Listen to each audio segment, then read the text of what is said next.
នៅក្នុងគ្រួសារក្នុងនាមជាឪពុកម្ដាយយើងគួរតែព្រៀនប្រដៅកូនអំពីគុណធម៌សិលធម៌រស់នៅក្នុងសង្គមយើងមិនគួរបង្កើតក្រុមគ្រួសារមួយដែលអាត្មានិយមហើយគិតតែផលប្រយោជន៍ហើយតួយ៉ាងខ្ញុំឧស្សាហ៍សង្កេតឃើញឪពុកម្ដាយមួយចំនួនក៏តែងតែព្រៀនប្រដៅកូនរបស់គាត់ឲ្យស្រឡាញ់តែប្រាក់រហូតដល់មិនគិតអ្វីៗនៅជុំវិញខ្លួននិយាយពីរឿងប្រាក់និយាយពីរឿងលុយអ្នកណាក៏ស្រឡាញ់ប៉ុន្តែសូមស្រឡាញ់ដោយភាពយុត្តិធម៌ហើយកុំទៅរស់នៅក្នុងអំពើកេងប្រវ័ញ្ចឬក៏ធ្វើនៅអំពើយោងខ្នងដើម្បីតែខ្លួនឯងដើម្បីតែប្រាក់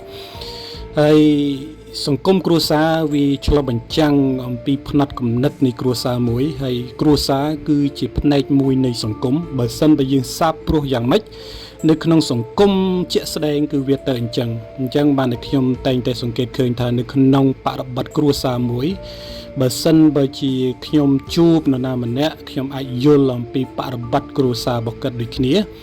ដោយសារតែពេលខ្លះមិនមែនពេលខ្លះទេគឺទង្វើប្រចាំថ្ងៃគឺសបញ្ជាក់អំពីឪពុកម្ដាយហើយយើងជាឪពុកម្ដាយយើងគួរតែព្រៀនប្រដៅកូនកុំគិតអំពីប្រាក់ជាធំយើងគួរតែចេះជួយសង្គ្រោះគ្នាបើសិនបើជាត្រូវការជួយដោយផ្នែកណា